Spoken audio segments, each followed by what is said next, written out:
In this video, I'll quickly show you how to integrate Richpanel with WhatsApp so you can manage WhatsApp conversations directly from your Richpanel dashboard.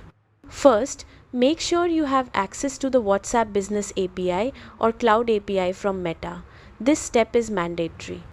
If you haven't done it yet, go to Meta Business Manager, set up your WhatsApp business number, and complete business verification. Without verification, the integration will not work. Once your WhatsApp API is active, log into your Richpanel dashboard. Go to Settings, then open Channels or Integrations and select WhatsApp from the list. Click on the option to connect WhatsApp. You'll now need to enter your WhatsApp API details.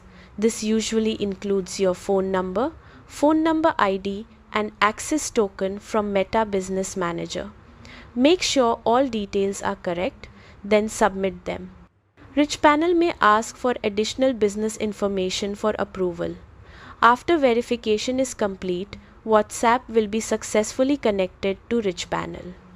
From this point onward, all WhatsApp messages will appear inside your Richpanel inbox, allowing your team to reply, assign tickets, and manage conversations from one place. That's it. You've successfully integrated Richpanel with WhatsApp and streamlined your customer communication.